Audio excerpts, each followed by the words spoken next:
Good afternoon. My name is Adrian Dix. I'm BC's Minister of Health. To my right is Dr. Bonnie Henry, BC's Provincial Health Officer. It's our COVID-19 briefing, weekly briefing for Tuesday, October the 19th, 2021. We're honored to be here on the territories of the Lekwungen-speaking people of the Songhees and the Esquimalt First Nations. Dr. Henry has a presentation to make with respect to COVID-19 in BC and a situation report on K-12 schools, and I'll be back to report on some of my regular weekly items as well. With that, it's my honor to introduce Dr. Bonnie Henry. Thank you very much and good afternoon. So we're here this afternoon to share the latest updates on our COVID-19 public health response, and I want to start by just acknowledging, as you might have seen earlier today, I announced changes to the Provincial Health Officer Order, which lifts the capacity limits at some of the organized events and gatherings with the implementation of the vaccination card and the checking of full vaccine status.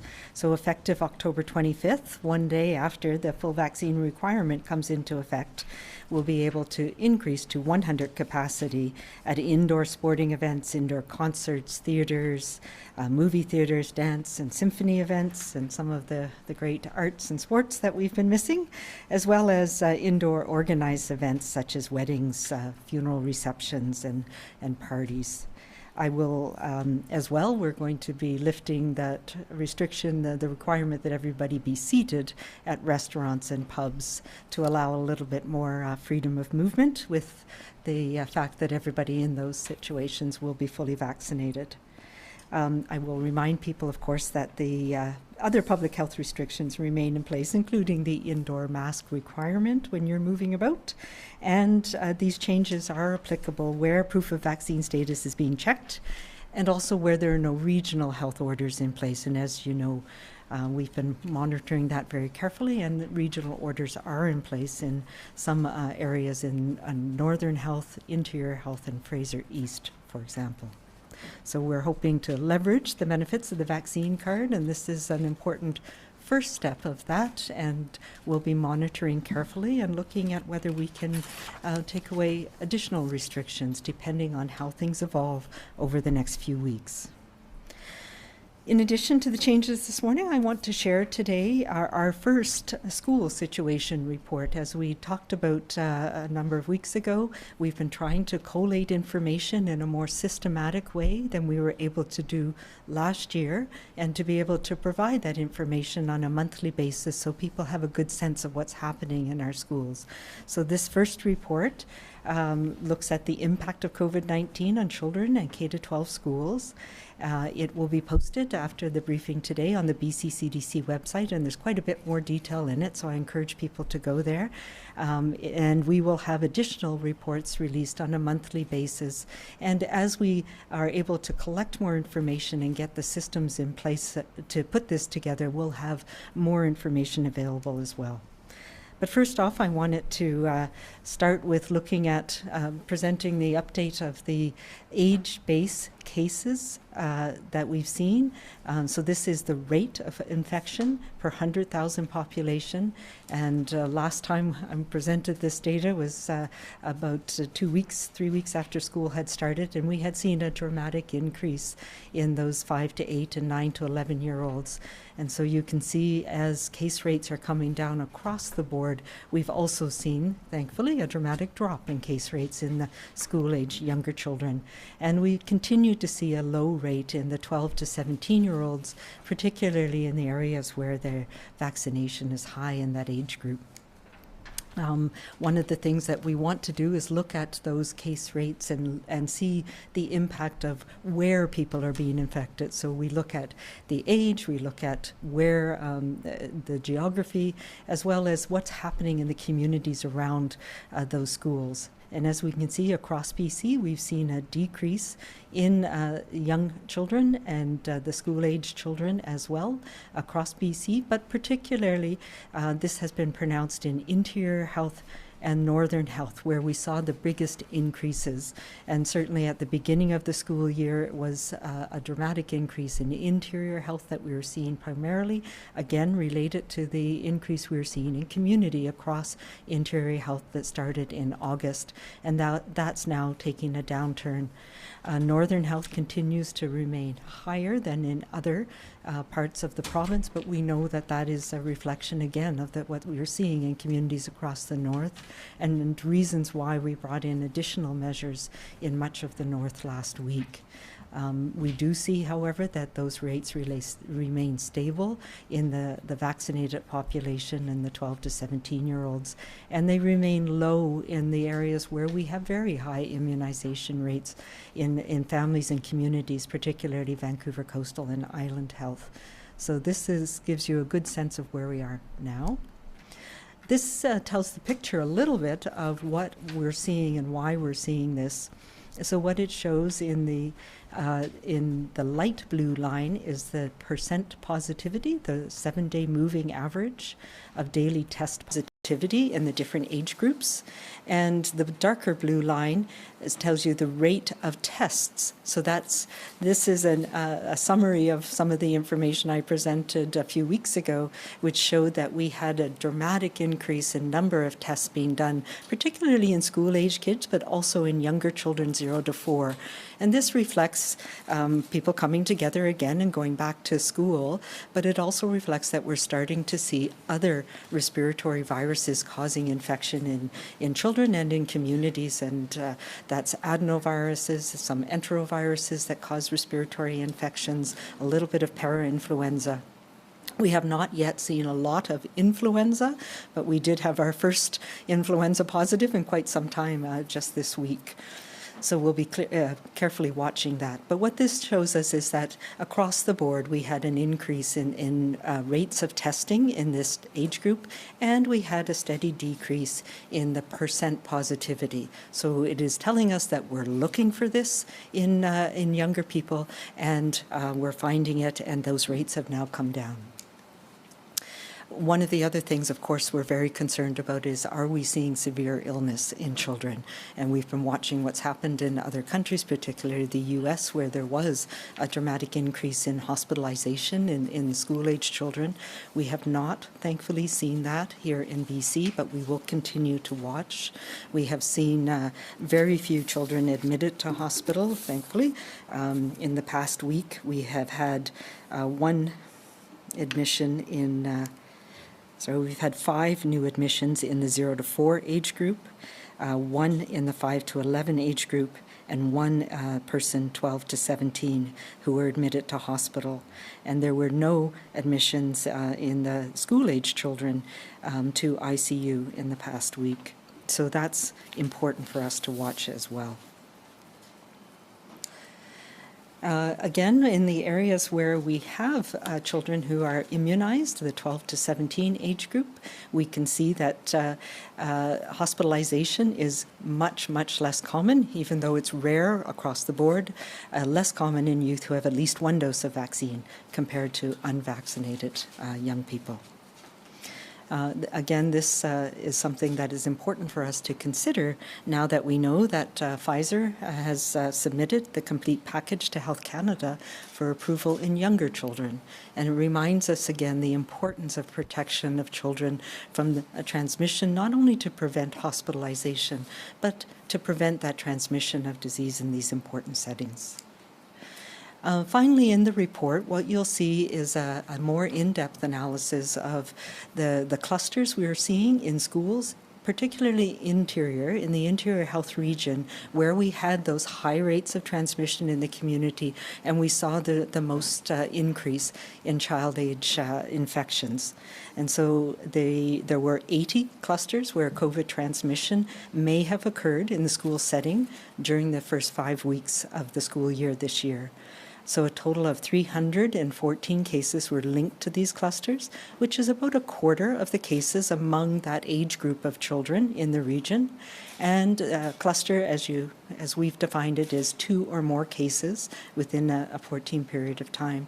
And so there were 12%, 46 schools in the interior health region where a cluster was reported. And importantly, we look at how much transmission is happening, because we want to compare that this year to what we were seeing in the last school year. And the data that is in the report that you can see from last year, on average we had, or the median number of people that were involved in a cluster was 1 to 2 last year, and we are seeing a slight increase this year where the median number is 3.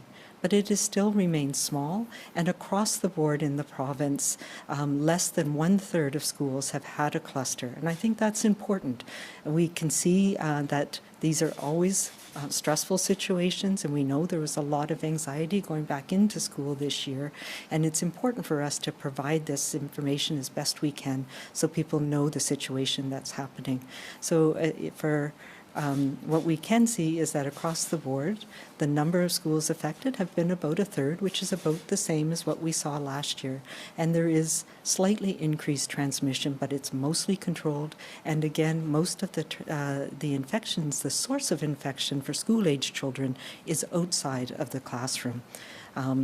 Obviously, we need to continue to watch this, and my colleagues across the province are working with our schools, with our educators, with the teams to make sure that we can get as much information as quickly as possible to parents.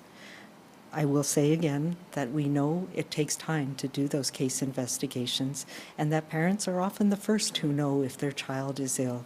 And so we need to work together to make sure we're taking all of those precautions so that we can keep our schools active and functioning and all the important things for children in the school system this year.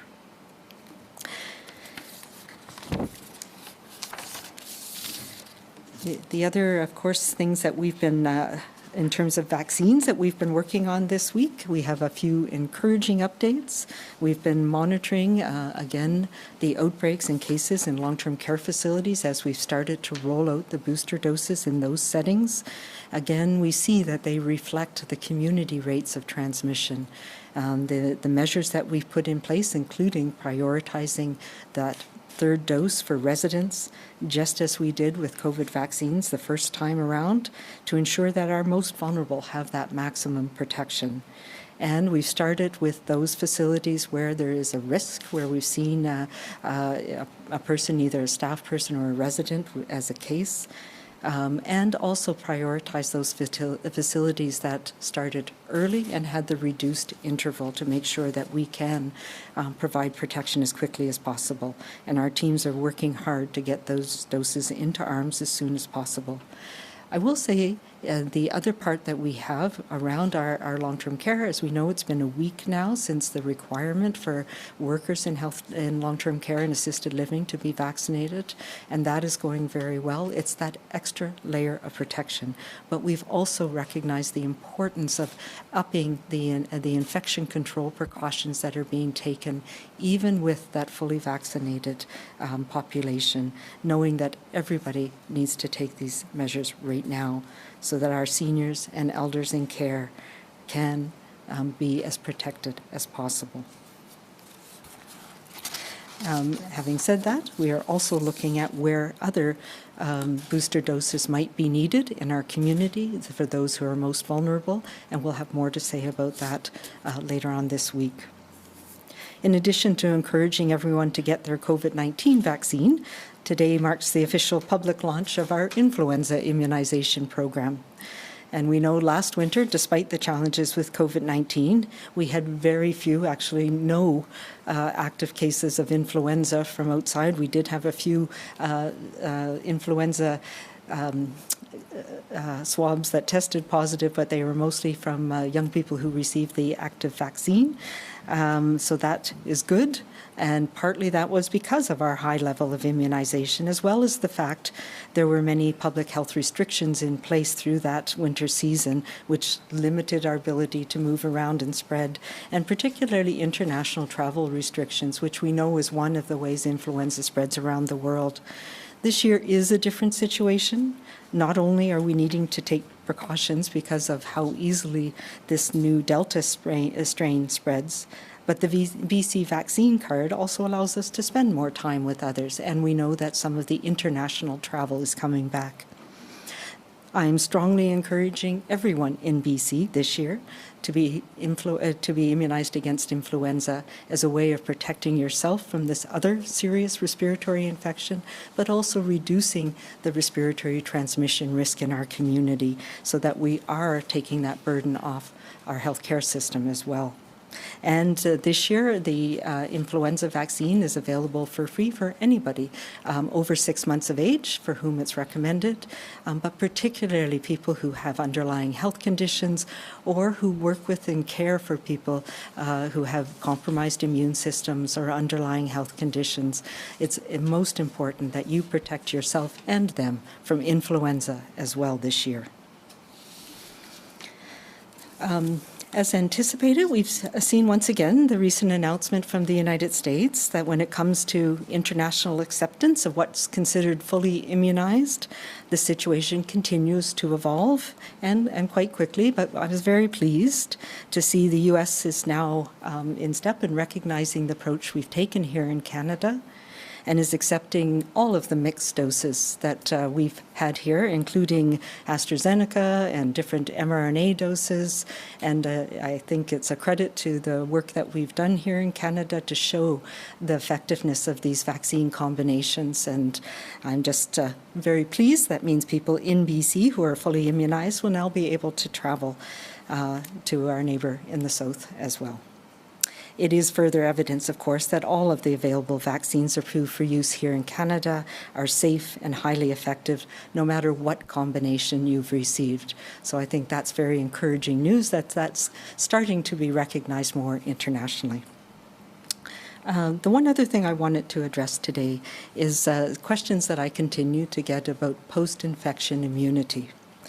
And really, the bottom line is from scientists around the world that there is no consensus yet, as we're learning about this virus, on the strength and durability of post-infection immunity. And there's no good way to measure that strength and durability over time.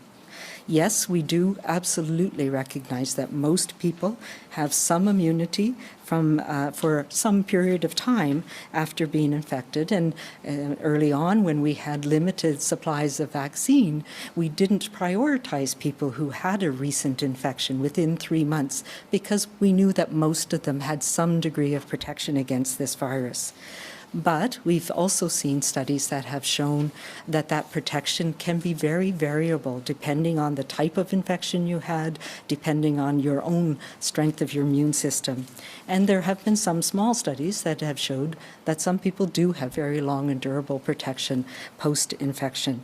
However, it's impossible to prove how strong and how long this protection lasts in individuals over time. And because we cannot know that, and we do see people having repeated infections that can lead to serious illness and hospitalization, that we are erring on the side of the protection with the known amount of antigen that is in a vaccine. So that gives the most prudent response to be able to protect people with a known amount, with a known period of time. So again, for people who have had a previous COVID infection, it is still recommended that you receive a full dose, a full series of any of the vaccines that are approved for use here in Canada.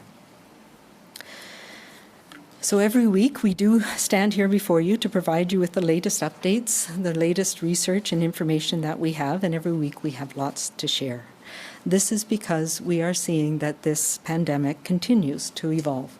And we are trying to evolve as best we can to support the needs that people have so that we can do the things that we need to do to protect our friends, our colleagues, our neighbors, our loved ones, and continue to try and live our lives within the context of the pandemic that we are managing right now.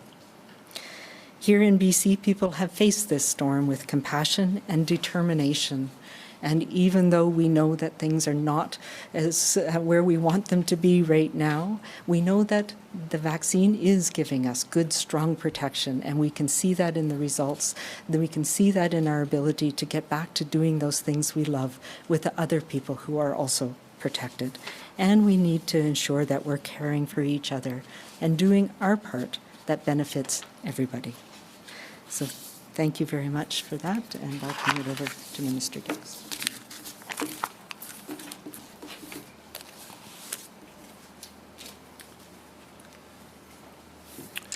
Thank you very much, Dr. Henry. Throughout this pandemic, all of us have been taking steps to keep our communities safe. And this fall, there's another step everyone can take to stay healthy, protect our healthcare system, support healthcare workers, support one another. And that step is to book an appointment to get an influenza vaccine. I'm happy to share that every person over 6 months of age has the option to get a flu vaccine free of charge. That reflects our determination to have the largest influenza flu vaccine effort in British Columbia's history.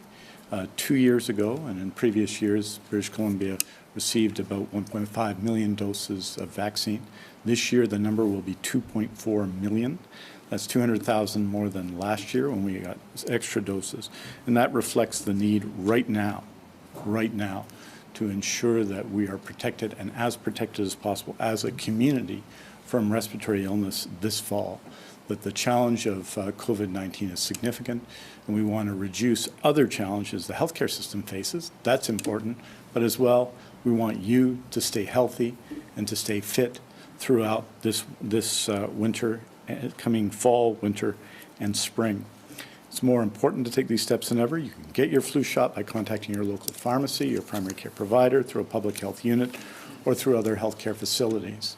Last year, pharmacies did a record number of flu shots. For the first time, I believe the majority of influenza shots took place in community pharmacy last year. I think it was in the neighborhood of 1.1 million of the doses that we delivered last year, which was roughly 1.5, 1.6 million. And I expect that to be the same this year. I believe 800,000 doses are out with pharmacy right now and out in the community. And so it's time to book. It's time to get your shots. We know that vaccines, flu vaccines and COVID-19 vaccines, provide protection to the wider community. And that's why as well, and this has been at the foundation of our strategy. As you know, yesterday, because we provide this information regularly, 88% of people in critical care due to COVID-19 were people who are not fully vaccinated. This represents a small share of the overall population. It's over 16%. That's how this group is. But the dramatic share of critical care cases and of hospitalizations. The data shows that unvaccinated people are 40 times more likely to end up hospitalized due to COVID-19 than people who are vaccinated. 40 times. The impact of the number of people in our hospitals with COVID-19, the overwhelming majority of whom are unvaccinated, can be seen with the number of people needing to be transferred, for example, out of Northern Health right now. Since September the 5th, a total of 65 patients in critical condition have been transferred to other regions of the province. That continues to test our healthcare system everywhere. It demonstrates how we're all in for one another during this pandemic, but it also shows the need for all of us now to get vaccinated against COVID-19 and join the 89.2% of people who've received their first dose immunization over 12 from COVID-19, and to get vaccinated a second time, join the almost 84% of people who are fully vaccinated, and to do that as soon as possible. On Tuesdays, we report on the continued postponement of some surgeries in some locations in BC. Each and every person who has their surgery postponed will be called to rebook their surgery. That has always been our commitment, and will continue to be a commitment that is fulfilled. Your surgery is important, and we will get you your surgery. The news from Interior Health that it has started to call patients to rebook their surgeries is exactly what it should be. Encouraging and welcome news that restores us all, and for patients a phone call that reduces unwanted anxiety and allows considerations of the next step in their health progress and experience. I want to report that on the surgical postponements over the past 2 weeks, that's October 3rd to October 16th. During that reporting period, health authorities postponed 556 non-urgent elective surgeries or scheduled surgeries. That's 15 in Fraser Health, 177 in Northern Health, that's 107, 127 in Vancouver Coastal Health, 307 in Vancouver Island Health. No surgeries were postponed in Interior Health or the Provincial Health Services Authority. From September 5th to October 16th, there have been 1,940 surgical postponements over that period as we add the numbers up through week onto week of reporting. That said, surgeries are continuing across the province. From September 19th to October 2nd, health authorities report 12,084 surgeries were completed. This reporting period would be less. It's less than we would ordinarily see in the period, as it includes the health authorities' observance of the National Day for Truth and Reconciliation. For those who deliver surgeries to do the work we're counting on them to do, we know they're counting on us to do the essential work to stop the spread. Get vaccinated, stay safe. When it comes to contact tracing in BC, there are now 1,522 contact tracing staff in place across 5 regional health authorities and the Provincial Health Services Authority as of October 18th. 83 more were added over the past week. That's 507 in Fraser Health, 204 in Interior Health, 208 in Northern Health, 205 in Vancouver Coastal Health, 143 in Vancouver Island Health, and 255 in the Provincial Health Services Authority. Getting through the pandemic has always been a team effort, and all of those individuals, all of them, have demonstrated their commitment. I wanted and are doing, I think, remarkable work in supporting people at a difficult moment, especially when their COVID test comes back positive. I want to report on a couple of other issues to you. First is hospital bed occupancy, to give you a sense of where we are. On our base occupancy right now, base bed occupancy rate is 95.1%. That means there are 449 vacant base beds on a total of 9,229 base beds. Our total surge bed occupancy, as you recall, the total surge beds is 2,353. Our vacant surge beds are 1,856. So roughly 9,280, roughly is the current total census across BC hospitals. In terms of critical care, as you recall, we have 510 total base beds in critical care across British Columbia. At present, 55 of those base beds are vacant. We have added 218 total surge beds to critical care in BC. 183 of those are vacant. And so if you look at that, it's our total census in terms of critical care, all things, this is COVID-19 and everything else, is 490 as of yesterday evening. And I wanted to report on one last thing, and it's an important thing that's coming up. Dr. Henry talked about the significant effort to vaccinate staff in long-term care and in assisted living. As we reported last week, 96% of staff had been at least partially vaccinated in long-term care, 97% in assisted living. We have the preliminary numbers for health authority healthcare workers across the system. These are excluding long-term care and assisted living staff. And if you look across the system, so this is based on a unique count of 129,924. Of the number, 121,048 are fully vaccinated. That's 93%. 3,364 are partially vaccinated. And 4%, or 5,512, are not vaccinated. So we're hopeful, of course, that people will move to get vaccinated and comply with the upcoming order with respect to ensuring that everybody in our healthcare system, everywhere in our hospital system, all of our direct care staff working for health authorities are vaccinated. Those are the numbers, those are the relevant numbers for them. If you look at it by health authority, just to give you a sense, and I'll just give you the not vaccinated, I'm sure we'll provide this information to all of you as well.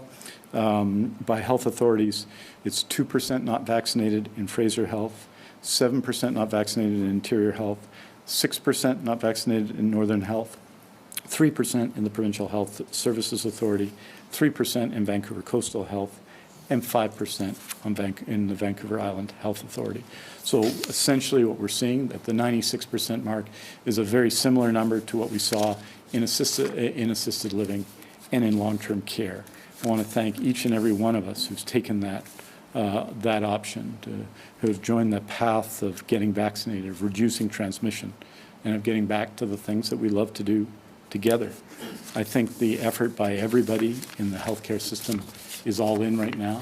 all in for regions that are struggling more with COVID-19 transmission right now, all in for everybody. And I ask everybody to do everything they can, especially when you're asked to get vaccinated, and that's everybody right now except those under 12, and to encourage and support one another as we deal with the COVID-19 pandemic in BC. We're happy to take your questions. Thank you. A reminder to reporters on the line, please press *1 to enter the queue. You will be limited to one question and one follow-up. Our first question goes to Richard Zussman, Global News. I'd like to ask first about the data at schools. Is this an acknowledgement that the mask policy in schools worked, considering we see the drop-off around the same time it came into place? Was the province too slow to put that in place? But also considering we've seen a drop-off in numbers, should we, when school districts are asking you for advice about what they should do about mandates for staff in a school setting, Dr. Henry, what advice are you giving them about mandates of vaccine within the school system? Yeah, so if we look at masks, and one of the reasons we broke it down by those different age groups, so 5 to 8 and then 9 to 11, because we have a mask mandate from the very beginning, from last June, for the 9 to 11 and above.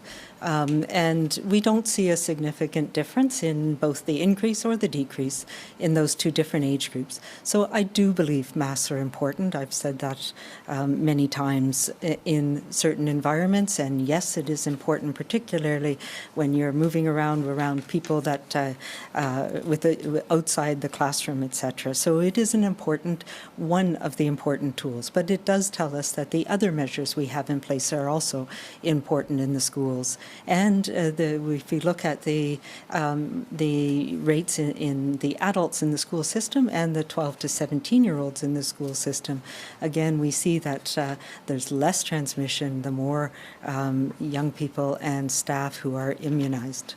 I think there are a number of different considerations that school districts have, and there's been a lot of work with the team to provide a rational advice to school districts.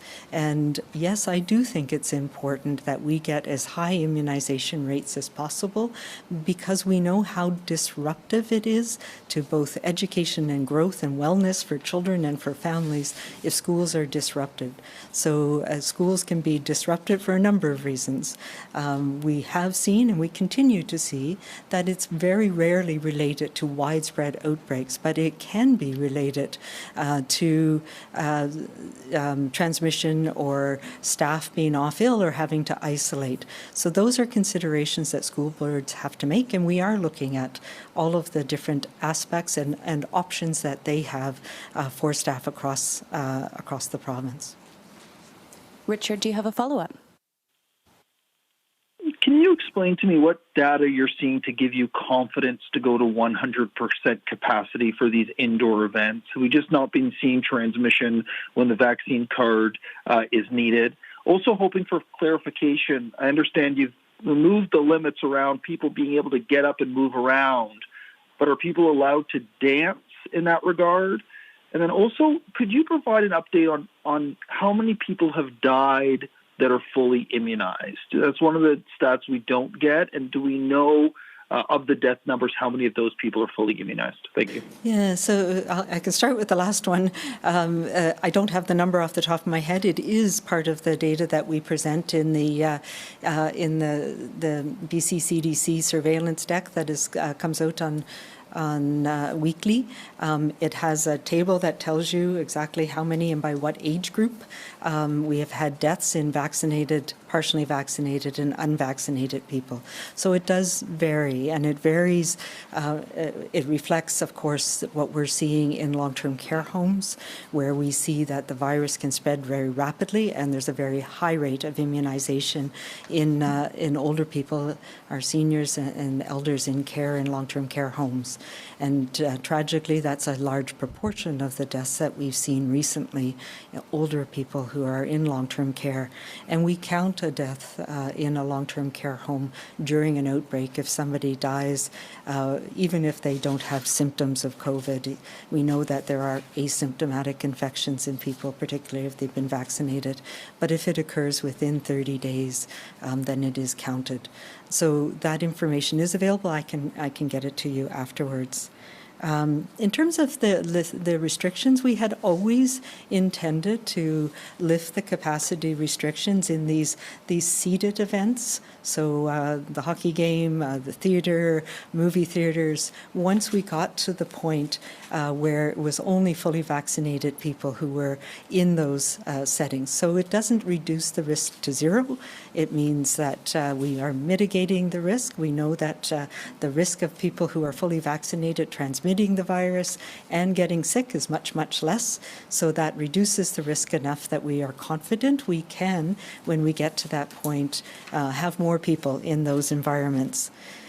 And the restrictions on movements was one of the things that we've heard from restaurants and pubs particularly, that it's a challenge for them to stop people from talking to a neighbor at another table, and that can lead to challenges for staff who are already bearing the brunt of some people who don't like the concept of the vaccine card. So we are not seeing transmission in those settings where the vaccine card is used, where people are checking vaccine status. So again, it's another one of those things that we follow the data, that we are hoping to make it a little easier for restaurants and pubs in that respect. It doesn't go to as far as having lots of people in together dancing, and I hate to say it, but yeah, so other settings that we are not yet at the point where we think we can get back to some of the normal activities, and I know it's going to be hardest particularly for nightclubs and some of the bars where this is an important part of the atmosphere in those settings. We are absolutely continuing to monitor. Right now, our health system is stretched. We know that the hospitalizations are high with COVID, and some of that is supporting areas of the province where immunization rates are still not high enough to stop that transmission, that rapid transmission to people, and we are seeing high rates of hospitalization still. So yes, we are watching that carefully, and I hope to be able to take off more restrictions as we get through the next few months, but it's going to be a challenge for all of us, and I just encourage people, for those over 85%, almost 90% of people now who are vaccinated, go out and support your local restaurant, your local pub. Use your vaccine card, go to the theater, go back to the arts. It's important for those groups to be able to have shows where we can have people safely sitting. And I will also remind people that the mask requirements for indoor settings like these are still in place. For the next question, we go to Shannon Patterson, CTV. Oh, hi. I'd love to hear from both of you guys on this. There has just been an injunction filed in BC Supreme Court to try to force Raleigh's restaurant in Hope to, shut down or follow health orders. Dr. Henry, first of all, I'd just love to hear your reaction to that whole drama that has played out there with this restaurant that has thumbed its nose at the law. And Minister Dix, why has this taken so long? I think people have been super frustrated to hear they've only been fined $100 a day while they've been ignoring the order with no business license and no liquor license. So I'd just like both of your reaction on that. Yeah, this is somebody who, a facility or a restaurant that's been defying this for some time. They've hosted political parties that are anti-vaccine, and it's been a difficult challenge. We're trying to do a measured response to these things. And Fraser Health has been, our environmental health officers have been working with the restaurant, have been making sure they absolutely are clear on what the requirements are. And as you say, they have have been actively resisting, and there was a group of, I know the business leaders in Hope, the community, the Business Association are all very upset about the impact of this type of defiance on their communities. And we did serve them with a closure order, along with pulling their liquor license as well as their business license. And the next step, of course, is enforcement, and we need the support of the courts, hopefully, to uphold that.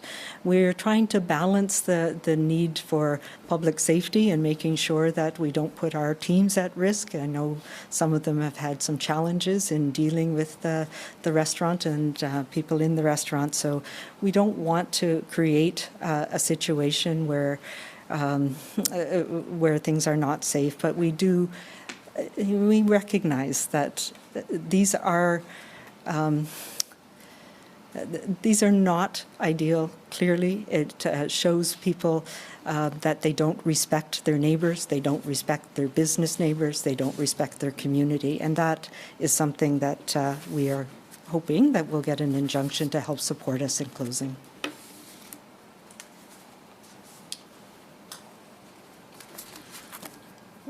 As Dr. Henry has outlined, there's been a progressive approach to dealing with this restaurant and with others.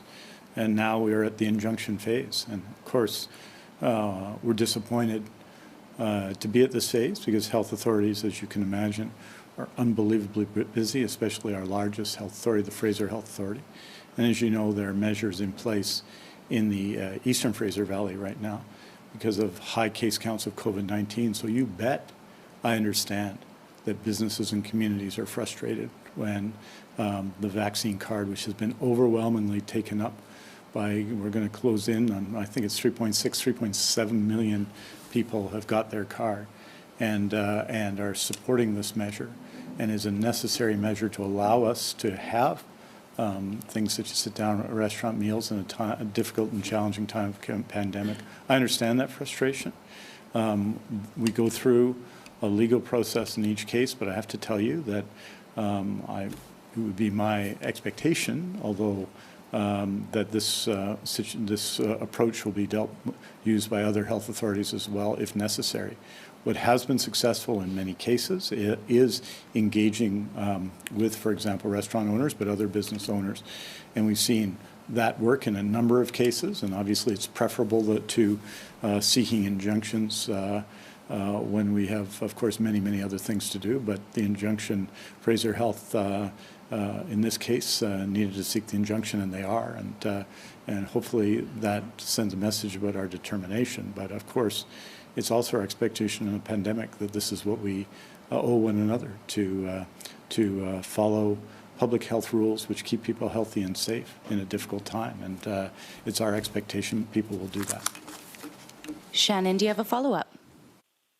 Yeah, I have a question for a colleague. Sources tell us that staffed ICU beds are now fully occupied in the province and that there's simply no capacity left. What are you going to do about that? Are you trying to bring in more staff from outside BC, or have you asked Ontario for help? Well, I think I just laid out, and I'll give you the numbers in detail. I'll give them to you by health authority in terms of critical care hospital occupancy rates. We have 510 total base beds in our province. 136 of those are in Fraser Health. 14 are currently vacant. That's 89.7%. In Interior Health, there are 87 total base beds. 11 are vacant. That's 87.4%. In Northern Health, there are 40 base beds. 11 are vacant. That's 72.5%. In the PHSA, there are 12 total base beds. None are currently vacant. So that's obviously 100% occupancy of those base beds, although none of their surge beds are occupied. In Vancouver Coastal Health, there are 146 base beds and 8 are vacant. And in Vancouver Island Health, 89 base beds and 11 are vacant. And part of the reason, for example, in Vancouver Island, you see that high utilization in Vancouver Coastal Health, is that we are moving patients from other parts of the province and other communities into those health authorities. So this is a very challenging situation. It is. Our total census in terms of critical care right now. This is all in COVID-19 and not COVID-19. I'm just doing the math here, but is 490, which is more, I think, than it was last week. I think it was when I reported last week about 470. So that shows what the trend is, and it's a very challenging situation. And it's, of course, in some communities, for example, University Hospital, Northern British Columbia, and Prince George, which takes patients from other places, and other busy ICUs. Of course, a very, very challenging situation. It's why we're also using surge beds, and that's 35 surge beds. So that's where we are. And what I'm saying to everybody is, and it's why we are reducing, and we have reduced non-urgent scheduled surgeries to create hospital capacity. It's why we've taken steps that we don't want to take to move patients from one part of the province to another, to create and to support healthcare workers in capacity. And we have the ability to do that, of course. So what you're suggesting are not things that are needed, but I think everybody working in critical care in BC are exceptional teams who have incredible results, the best results in the world in terms of treating patients with COVID-19 and other things. What they're asking and what we're asking is that people get vaccinated. And the reason we need people to get vaccinated is that it is, in my view, and I think in Dr. Henry's view, a preventable fact that 88% of people in our critical care units with COVID-19 right now are not fully vaccinated. That's a preventable situation. We have, in total, less than 24 COVID-19 cases who are either partially or fully vaccinated today.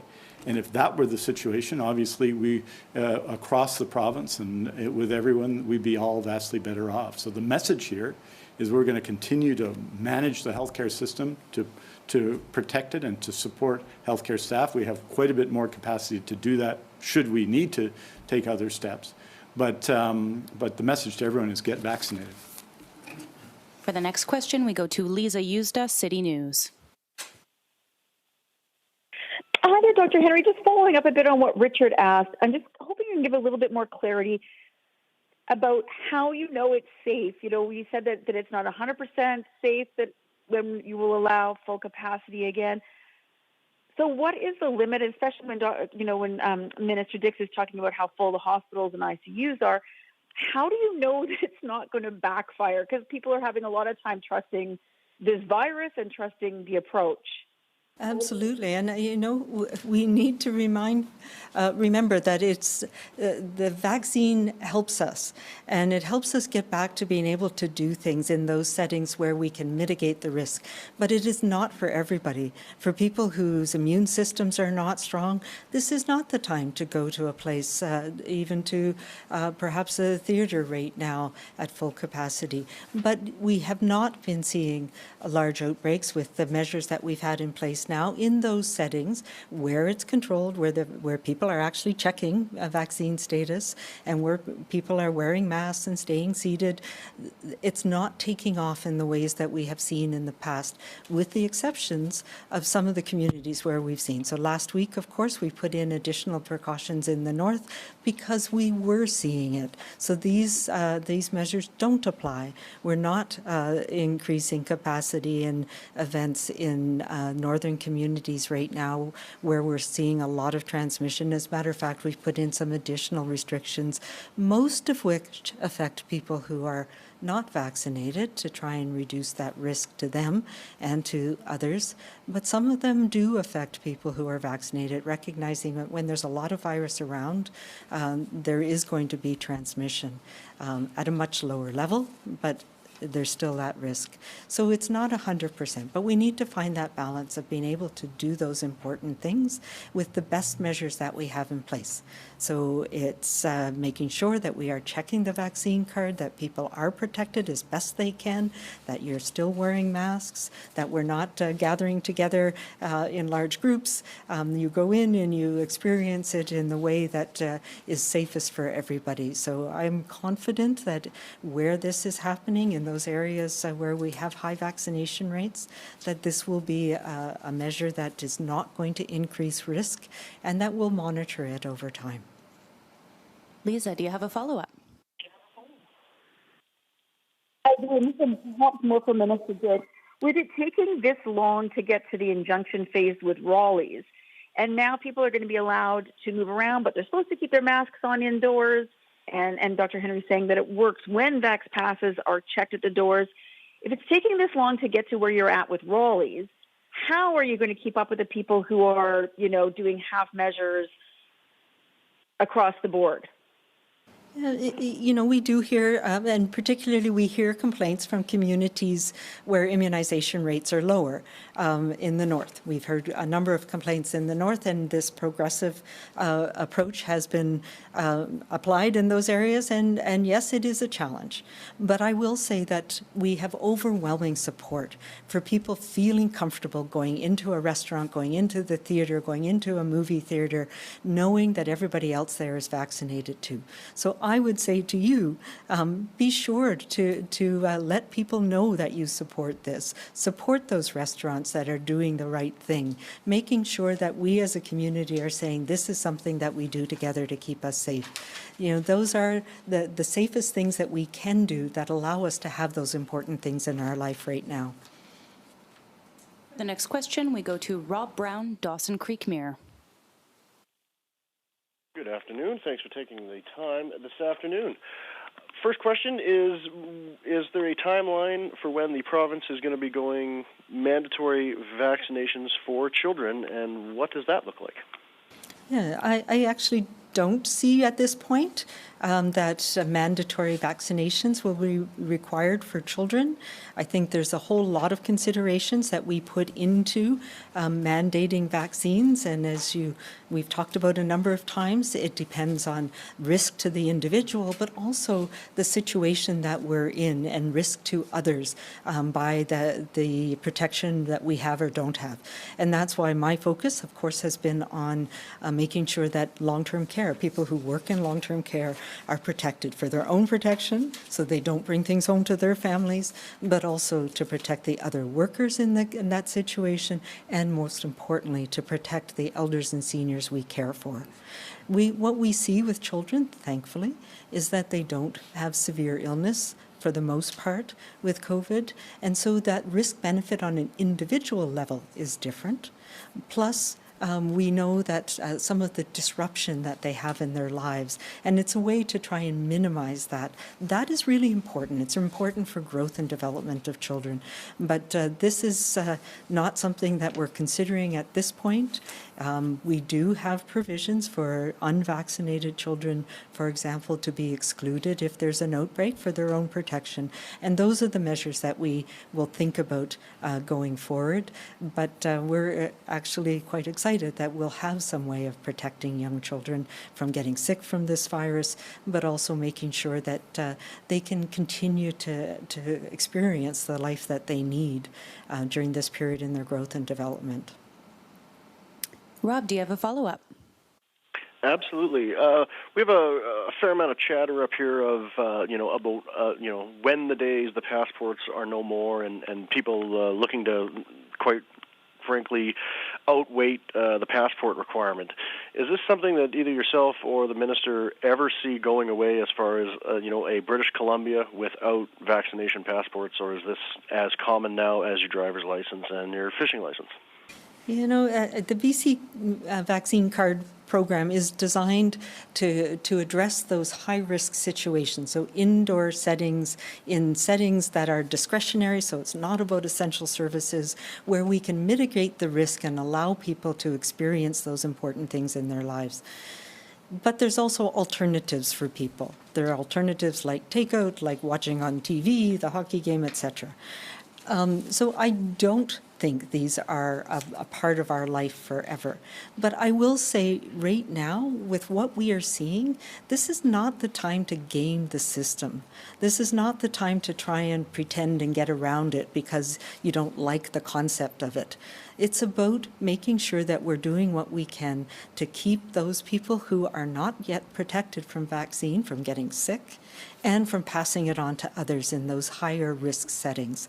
So this is, not, I know I've heard a number of people trying to to get around these. And like all of the things that we're doing, it's not to get around it. It's to to make sure that we're doing what we can to support each other to get through this period where we are still seeing a lot of transmission of this virus. And this virus has changed.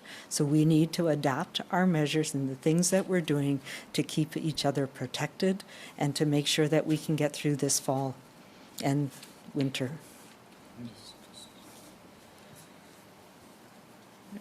And just, Rob, on Dawson Creek, I mean, the path forward. I mean, the path forward for everyone, the path forward for people in Dawson Creek and everywhere else is a higher rate of immunization. This is what we need to see. As you know, Dawson Creek right now in this period has suffered and is suffering significantly from COVID-19, from its impact on people in its community, on the impact of the, I believe, 13 or 14 people who have been flown out of Dawson Creek to be in critical care, most of them on Vancouver Island, flying 900 kilometers. We need to raise those vaccination rates, which are 67.2% first dose immunization in Dawson Creek. We need to raise those much higher. Overwhelmingly, people in the north, in their majority, have got the vaccine card. Overwhelmingly, people in the north, we're approaching 80%, and we expect to hit 80% across the north soon, are getting vaccinated. But we need more. We need more people to get vaccinated. There, you know, people want. I know people want another path. Some of them want another path. This is the path. It's free. It's easy. It's safe. You can get it. It keeps you safe. It keeps your family safe. It keeps your grandmother safe and your granddad safe. Get vaccinated. For the next question, we go to Glenn Korstrom, Business in Vancouver. Hello. Yeah, thanks for taking my call. The daily statistics track unvaccinated, partially vaccinated, and unvaccinated people. I'm wondering, do you track the hospitalizations, deaths, and cases by brand of vaccine? Yeah, so there's, as we've talked about a number of times, there's different types of surveillance data, and then there's hospital census data. So one of the things that we do with surveillance data is understand exactly who got what vaccine for at which time and which interval. So we presented a couple of weeks ago, and there's some very detailed information on the BC CDC website. And this is part of the data that the US CDC, for example, used to help them come up with their recommendations about allowing mixed and matched vaccines into the US. So we do track vaccine effectiveness, hospitalizations as a measure of severe illness by what combination of vaccines people received, and that information is available. What it does show us across the board is that every combination is very effective at preventing severe illness. The AstraZeneca is slightly less than every other combination in terms of preventing infection, but if you got AstraZeneca and then an mRNA vaccine, that protection goes back up again. So what we are learning, both here in Canada, with data from Quebec and from BC being really important part of that, but also from around the world, is that the interval between dose 1 and dose 2 makes a difference in how long and strong your protection is, and that's something that we went to a longer interval early on here in BC. And also the different types of vaccines that you have can stimulate the immune system, and the mix and match can, in some cases, provide a stronger protection. So these are all things that is what I call science in action, that we're learning as we go about how these work. But yes, we do have that information. It's an important part of how we measure things over time and how we know when the effectiveness might wane for people, and if and when a booster dose might be needed, or a third dose, depending on people's immune systems and things. Glenn, do you have a follow-up? Yeah, and so I'll check the CDC website for the brand of vaccine, but some other data points. Like the daily stats don't have third doses broken out. It's just first and second doses. And then also I'm wondering about the number of people in hospital with COVID-19 related ailments that are not in the regular numbers. You said a couple of weeks ago it was about 140, but I haven't had updates. So that would be the people who entered hospital for something else and caught COVID in the hospital, or who went into hospital for COVID and have gone more than 10 days. Yeah, so it's, and I did say that we were going to be providing that number. As it turns out, not surprisingly, perhaps, it's more complicated than I initially thought. So I've been working with our team, and we will be trying to provide a semblance of that.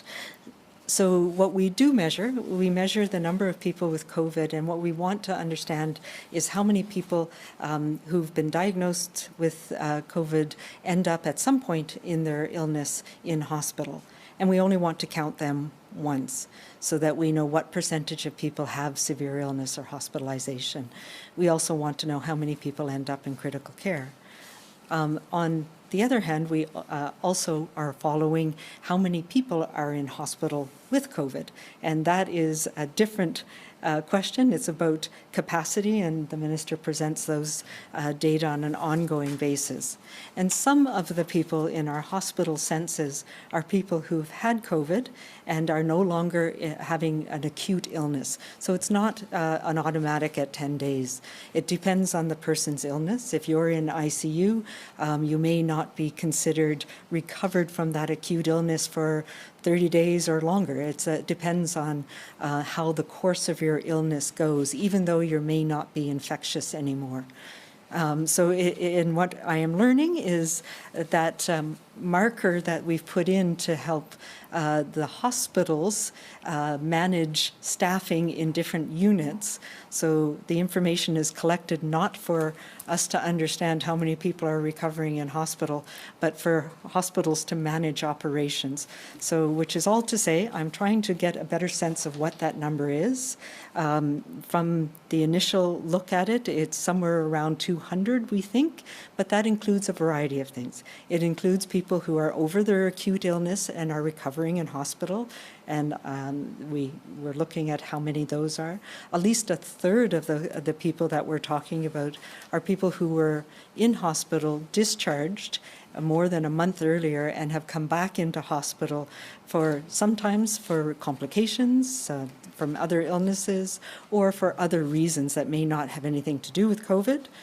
So we're trying to sort that out. Some of it are people, as you mentioned, that are in hospital, get COVID while they're in hospital and then are still in hospital. And some of them are people who have recovered from their acute illness but can't go back to living at home. So they may be awaiting placement, for example. So I am working on trying to get that, and I do apologize that it's taken longer than I expected, but it's a reflection of the fact that we don't have a simple single IT system that allows us to look at this in an easy way, and so much of this information is collected one-on-one by a designated staff person, usually a nurse, over time. What I can tell you is the ICU numbers, are the critical care numbers, are collected by an individual in those critical care units, and there's a smaller number of those. So those have been steady over time and more consistent. And I will be coming, hopefully, within the next day or two, with a better breakdown of what we're talking about in those that other group of discontinued isolation. I will also say that one of the complicating factors that we've had is when the cases dramatically increased in interior health this summer, there was a period of time when some of that census taking in hospital was not, it was missed. So we're looking at what that means, and we'll be correcting that number.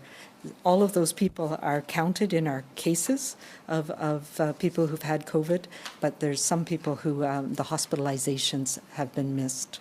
And we're working on what that means and how many of those that there is over time. Yes, on your first question, Glenn, we'll be breaking down, I think, starting tomorrow, the day-by-day of third doses. It's roughly 60,000 across the province. There are 3 categories of people currently eligible. quite a bit further back. The first 15,000 who are extremely immunocompromised, and that group of people is well under their way to have received their doses. They were invited to book appointments, to get appointments in the middle of September.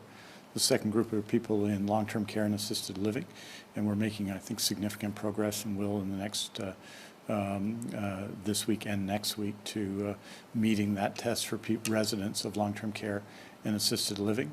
And then the third group are about 110,000 people who are not as immunocompromised as the first group, but significantly immunocompromised.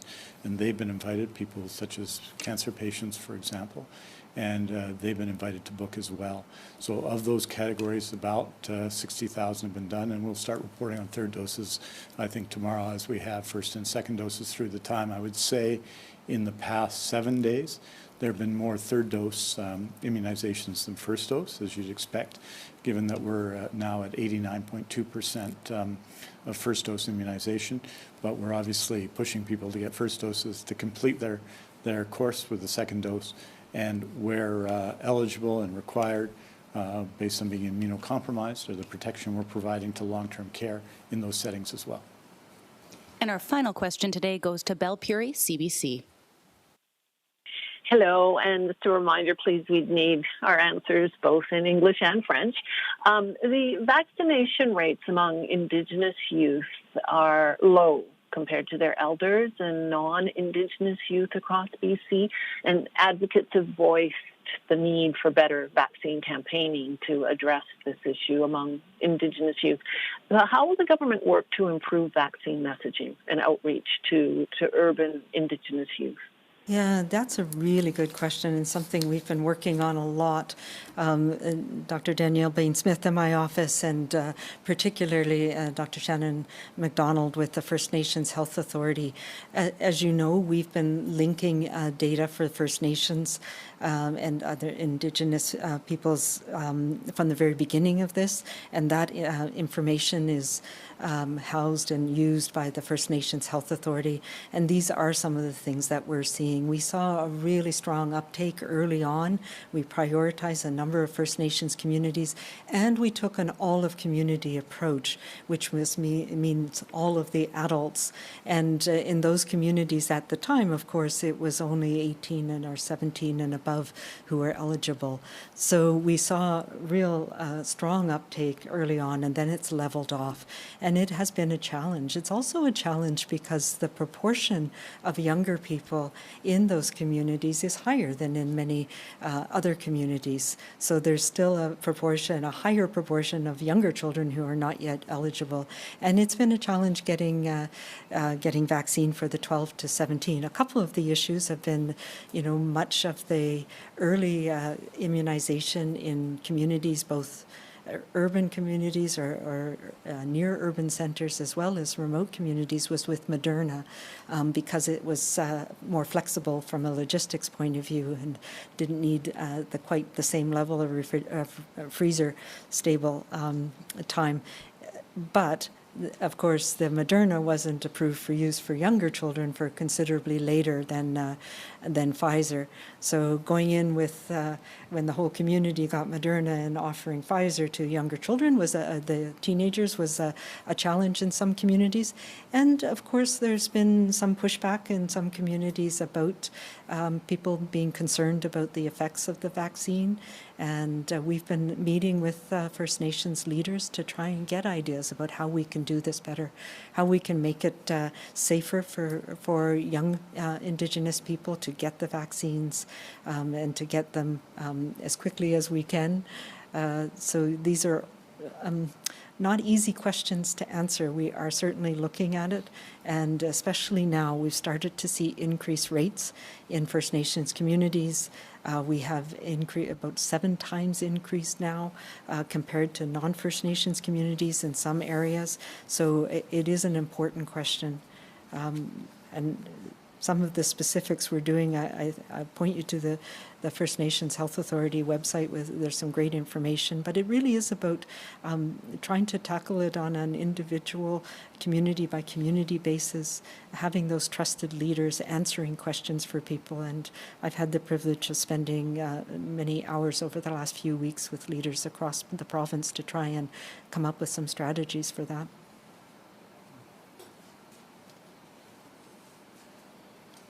I think, Belle, certainly from the 12 to 17 population in the north, for example, we have around 50% two-dose vaccination in the 12 to 17 category. And within that category, you see the same kind of regional variations in the north, in Indigenous communities in the northwest as opposed to the northeast, that you see in the overall population. So we're working both locally and with First Nations leaders everywhere to raise those rates, because that's extremely important. Early on in the pandemic, we gave priority to Indigenous communities, and we got to a certain level. For a long time, those communities were the most vaccinated communities for those reasons. But obviously now, we're now many months since it was offered, since COVID-19 vaccine has essentially been offered to everyone in that situation. Well, there are regional differences isn't borne out, and that's why we're making, and the First Nations Health Authority ourselves are making significant efforts to try and expand that and to raise those rates now.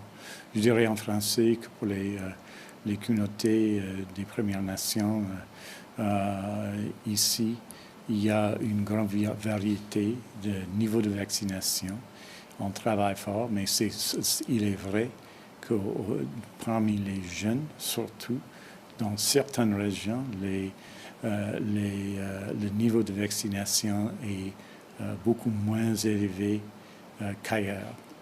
Donc, en général, dans le Nord, par exemple, seulement 50% ont reçu 2 vaccins maintenant, de 12 à 17 ans.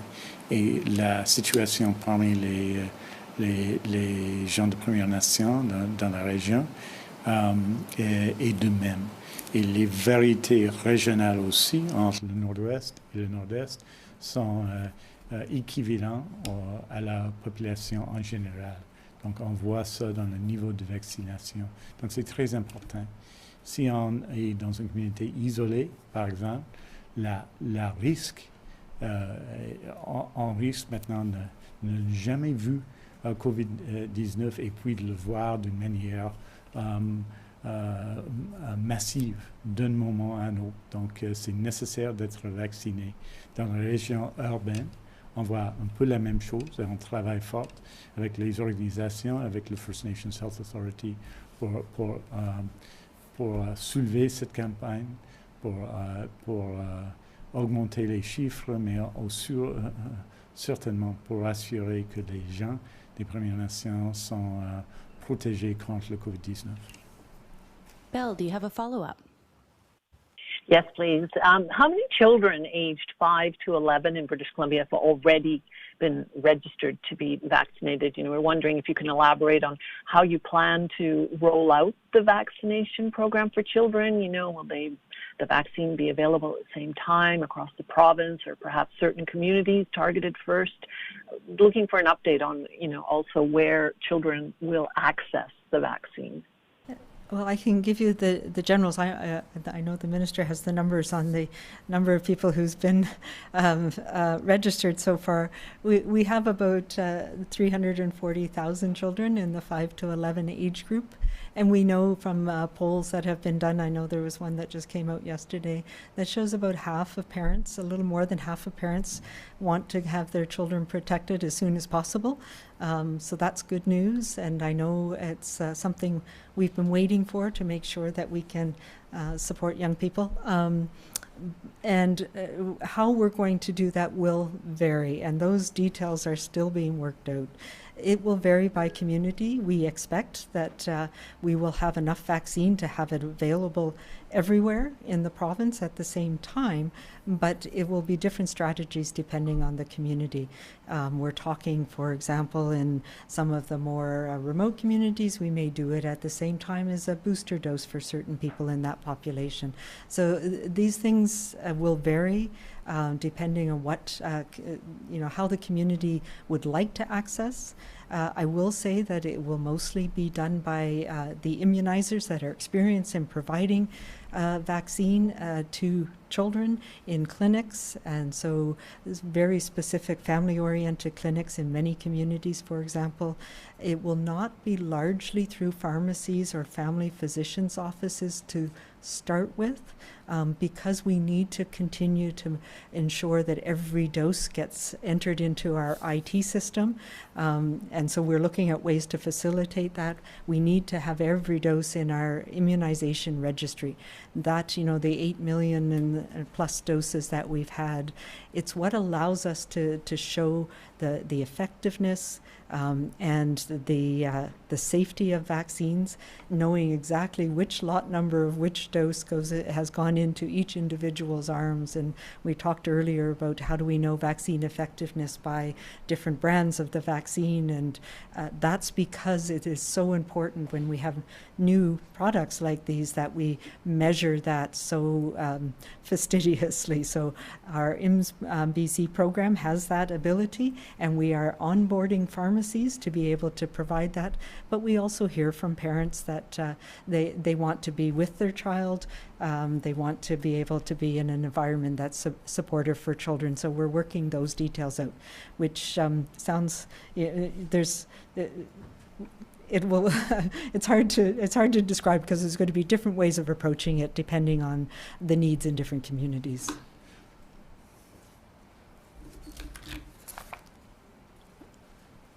Yeah, we'll get the number of registrants. I had it from a few days ago, but it's been going up obviously because now we have a situation where Pfizer, of course, is seeking approval to move forward, and we have some high expectations that we'll be able to move forward and start immunizing children soon. So I think the numbers on the move.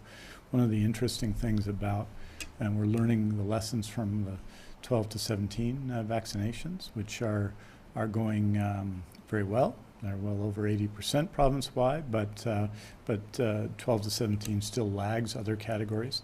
And if you look at the specific numbers within that, we understand that 17-year-olds and 16-year-olds and 15-year-olds and 13-year-olds and 12, you'll see a drop. So 17-year-olds are much more like 18-year-olds, 18 to 24 being over 90% in terms of immunization. And each time you drop an age year, we have a lower level of immunization. So we're learning the lessons. We're going to talk to people in terms of how we're the most effective, because as Dr. Henry said, that's 340,000 children eligible approximately for the vaccine, and we want them to be able to get it and to meet the particular problems of getting a vaccine and getting a needle when you're a child, and all of those are real, and we're going to work our way through that. So it may look a little bit different. We're going to look at the situation and see how we can do it best. Je dirais en français que, bien entendu, il y a des enfants de 5 à 11 ans qui vont recevoir pouvoir recevoir un vaccin de COVID-19, et ça c'est important et essentiel. Et donc on travaille fort actuellement pour enregistrer des enfants, mais il y a beaucoup d'opportunités.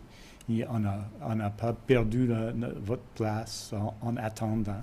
Il y aura beaucoup d'opportunités d'être enregistrés et de recevoir ces vaccins-là.